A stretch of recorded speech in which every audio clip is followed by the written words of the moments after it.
Hoje vamos falar sobre diferenças entre fundos imobiliários e ações, mentalidade de investir em fundos imobiliários e, consequentemente, gerar uma renda passiva. Tá? E por último, mas não menos importante, 3 investimentos para você que está começando ou já começou a investir, para começar a investir do jeito certo, começar a investir bem em 2023 e também sucintamente vou falar aqui um pouquinho de renda fixa. Muito prazer, me chamo Matias, para quem não me conhece, eu sou especialista em investimentos. Meu intuito aqui nesse canal é te munir de conhecimento sem jargões e palavras difíceis. Então Gui, roda a vinheta.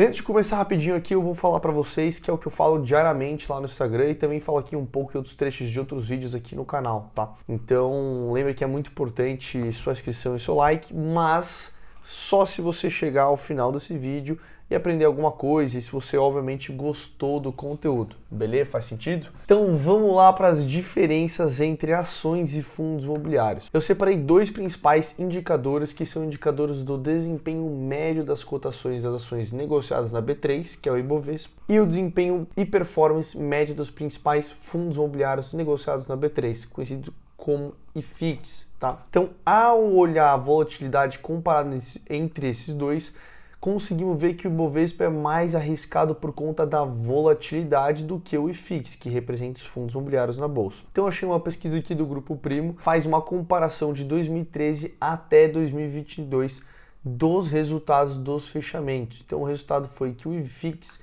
teve uma volatilidade de 32,41%, enquanto o Ibovespa teve de 92%, tá? Então o que a gente pode concluir com isso? Que o índice de variação das ações representa um maior risco do que os fundos, tá? Mas se a gente olhar por outra ótica também, a gente consegue enxergar maiores oportunidades investindo em ações, porque quanto maior o risco, maior tende a ser o retorno, né? E a recíproca também é verdadeira, tá bom? Enquanto o IFIX teve um retorno de 86% no período, o Ibovespa teve um retorno de 115%, tá? É quase 30% de prêmio, né? Uma volatilidade muito maior. Agora, se você pergunta, né? Será que vale a pena? Tá valendo a pena comprar fundos imobiliários agora, dado esse cenário de juros, que a gente vai ter economia, né? Com esse novo governo, o furo de teto de gastos, enfim, outras 500 coisas que vem acontecendo no mercado, né? Então, provavelmente a gente vai ver uma Selic aí de 3,75, possivelmente sendo aumentada para o ano que vem, dependendo de como o barco tocar, e uma inflação alta também. Então, eu vou te apresentar alguns números para você decidir por conta própria, porque afinal, o encarregado de ir lá no home broker e apertar o botão de compra ou venda é você. E só um detalhe que nada aqui é uma recomendação de investimento, tá? Dezembro de 2016 tinham somente 89 mil pessoas investindo, tá? Até o último dado de dezembro de 2021 teve um aumento de 1.637% de pessoas nessa classe de ativos, ou seja, 1.546.000 pessoas investindo mais em fundos imobiliários. Mas o que a gente pode analisar desse número? O que ele significa, né? Bom, se a gente olhar por uma ótica ali, a gente consegue ver uma maior liquidez no mercado, isso com certeza. Porque imagine que você compra um fundo, né? Uma participação num fundo, sei lá, de 800, 900, 1.000 cotas, tá? E que esse fundo negocia diariamente 2.000 cotas. Bom, se você quisesse desfazer dessas 1.800, 900 cotas da noite pro dia, vai ser muito mais difícil do que um fundo que negocia 20 mil, 30, 50, 100 mil cotas por dia, não concorda comigo? Agora, vamos olhar para as taxas de juros, tá? Então, como eu já falei, atualmente a gente está gravando esse vídeo aqui, é uma taxa de juros de 13,75% anual, tá? E o que a gente consegue entender com isso é que os fundos imobiliários, eles têm uma relação inversa, tá? Com a taxa de juros. Então, o que eu quero dizer com isso é que se temos uma taxa de juros baixa, os fundos têm os preços caros, tá? Quando eu falo caros, altos. E se tem uma taxa de juros alta, temos o preço dos fundos baixo. Não entendeu? Vou te explicar um pouquinho mais, tá? Imagina que estamos no começo de 2020, 2021 ali com uma taxa de juros na casa dos 2%. E o fundo imobiliário é um investimento em uma participação. E juntamente com a minha participação de capital e a de outros investidores, a gente forma esse fundo. E esse fundo ele compra um imóvel e cobra 5% ao ano de aluguel de um inquilino. E aí esse fundo vai receber uma porcentagem e nós cotistas também. Então é mais atrativo para nós recebermos 5% ao ano do que 2% ao ano da taxa de juros, concorda? E nessa conta eu vou comprar um fundo imobiliário. Só que aí, de repente, que foi o que aconteceu com a gente, a taxa passa de 2% para 13%. E aí os fundos estão pagando seus 5%. Então aí eu prefiro muito mais ganhar os 13% do que os 5%. Então as pessoas vão começar a vender os fundos imobiliários e vão comprar mais renda fixa. Não vão comprar os de fundo imobiliário até que o preço dele caia de tal forma que o meu rendimento aqui daqueles 5% não tem risco e esse daqui tem. Ele oscila, ele é mais volátil e por conta disso ele precisa cobrar um prêmio maior, né, por estar investindo aqui.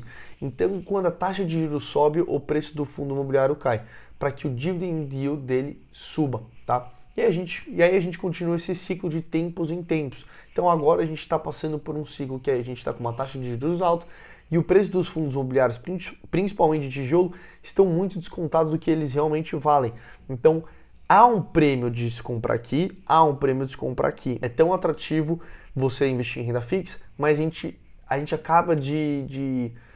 acaba perdendo as oportunidades no mercado por conta de medo, por conta de receio, que os juros vão ficar altos durante muito tempo. Então, o mercado ele é sempre o mercado é sempre cíclico, mas a gente sempre tem que tentar ser contracíclico, ir contra a manada, né?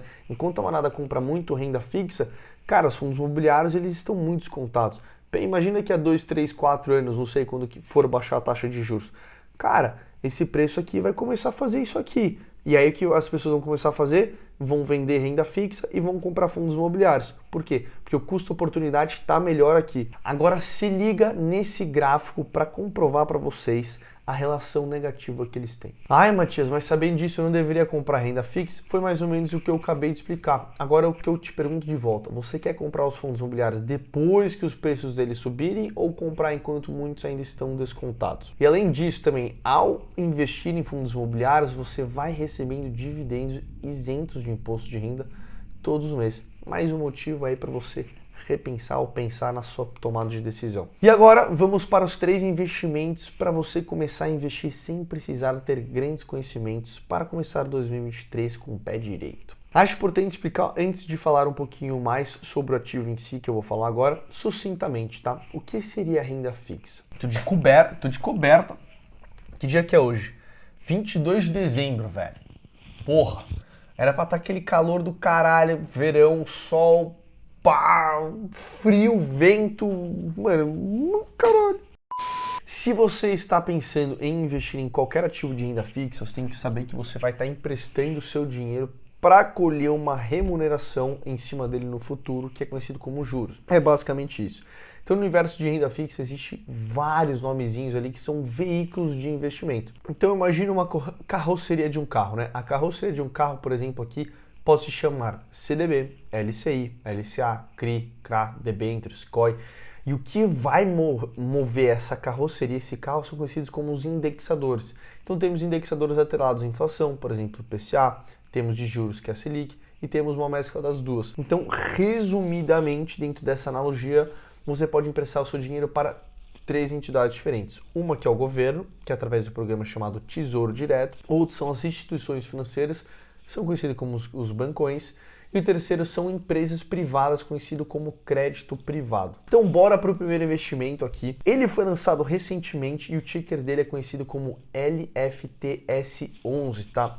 O 11 aqui, não sei se você conhece muito bem ou não, mas 11 ele é sempre visto como fundo imobiliário, então nesse caso não é um fundo imobiliário, apesar de ter o 11 no final. Mas ele é um ETF. Um ETF ele é um fundo, só que aberto na bolsa, e ele tem algum benchmark para seguir. Um benchmark é uma referência, né? Então, ou seja, ao invés de você comprar um ativo solto que, né, sem ser um ETF ele compra uma cesta deles. E nesse caso é uma cesta do Tesouro Selic. Bom, maravilha, né? Agora vamos fazer algumas comparações para que você possa entender um pouquinho melhor. De um lado, você aporta diretamente no Tesouro Selic, você tem uma liquidez imediata de resgatar dentro do horário de funcionamento do Tesouro, tá? Que um ETF não vai te dar. E por que é isso? Quando você investe no ETF, você está comprando um ativo que está seguindo as regras da Bolsa, tá? Por estar sendo negociados na Bolsa Brasileira. E nisso implica uma liquidez de 2 dias úteis para resgate cair na sua conta, igual compra e venda de ações. Normal. Então o Tesouro Selic ele liquida na hora e no ETF tem esses 2 dias para você ter o seu dinheiro de volta na sua conta. Cara, sinceramente 2 dias não é nada. Mas se pinta uma emergência, você tem que pensar nisso também. Agora vamos olhar para uma outra ótica, tá? Quando você investe em Tesouro Selic, você tem um vencimento de 2 anos, tá? Ao acabar esse prazo aqui, você tem que pagar um imposto, tem um imposto de renda a ser pago aqui, conhecido como a tabela regressiva de imposto de renda, que você vai pagar 15% sobre todo o rendimento que você teve ao longo desses 2 anos, tá? Então, se no vencimento você tiver interiorizado R$200, vai pingar na sua conta ali para você reinvestir R$185, que no caso do ETF você não tem essa alíquota para pagar. No ETF, como que é um fundo, eles cobram uma taxa de administração de 0,19% anual. Então, por essa ótica, o juros sobre os juros vai rolar melhor dentro do ETF, se você deixar durante um longo prazo, tá? Falando nessa tabela regressiva de imposto de renda, Gui, já coloca aí na tela pra gente, por favor. Se você aplicou direto no Tesouro e ficar até 6 meses, 22,5% sobre o que rentabilizou. Acima de 6 meses, até 1 ano, 20%. Até 2 anos, 17,5%. E acima de 2 anos, você paga 15%. E isso não rola no ETF porque simplesmente você entra na tributação de renda variável. Então, aplicou e quer resultado daqui a 5 meses, 2 meses, você já paga os 15% finais, que é como se você estivesse comprando e vendendo uma ação. Ou seja, o melhor cenário. Outro ponto que você precisa se atentar é o seguinte: investiu hoje no Tesouro Selic, amanhã teve uma emergência, e você vai precisar do dinheiro, você vai pagar o IOF, que é o Imposto sobre Operações Financeiras. Então segue a tabelinha aí na tela para você dar uma olhada. O segundo investimento, então, é um investimento de real estate, que é investimento em fundo imobiliário, mas ele é conhecido como fundo de fundos ou também como FOF, Funds of Funds, tá? Esse é um tipo de fundo, ele investe em cotas de outros fundos imobiliários, como se ele mesmo fosse um investidor, mas com dinheiro de outros cotistas. Cotista é o nome dado para quem investe o dinheiro em um fundo e em troca você possui cotas desse fundo, logo o nome cotista. Então, investir em um Funds of Funds, você diminui muitos riscos de aportar em um fundo, possivelmente com números e possíveis negócios ruins, porque você delega a responsabilidade de gestão de escolha de ativos para um profissional que só faz isso da vida, né? Para fazer por você essa escolha.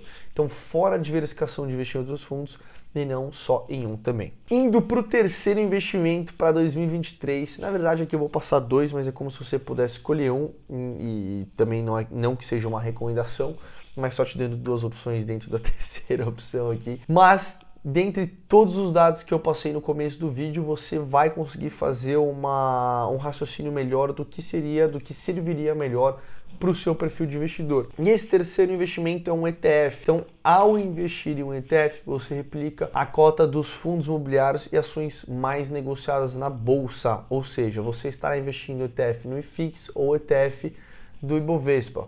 Conhecido, tem alguns ETFs aí, o mais comum é o BOVA11 e o ETF do IFIX, tá? Que só tem um. Então, por exemplo, imagine que você é uma casa de investimento e você quer fazer um ETF que replica as ações mais negociadas na Bolsa de Valores, só que uma taxa de administração um pouquinho mais alta, um pouquinho mais baixa. Então acontece isso no mercado, tem BOVA11, tem alguns outros tickers que eu não vou lembrar o nome agora, mas enfim, que tem alguns outros ETFs que replicam o mesmo índice da Bolsa, beleza? Mas ao você fazer isso, você vai estar diversificando e diminuindo os riscos de fazer uma escolha errada. Imagina se você for escolher sem saber como em um fundo ou em uma ação isolada. Puxa, você vai ter uma diversidade enorme no mercado para saber escolher o setor, ação, indicadores. Isso aumenta muito o risco exponencialmente, né? Mas agora, ao você aportar um ETF, esse ETF compra vários fundos imobiliários e várias ações. Só para te dar um exemplo, só para você pegar em comparação, o IFIX hoje ele está na casa dos R$10, R$9,50, R$10. O Ibovespa está em 103 por aí, tá? Então é isso, galera. Espero que vocês tenham gostado. Não deixem de se inscrever no canal, deixa o seu like e ativa o sininho para não perder nenhum conteúdo. Um abraço e até o próximo vídeo.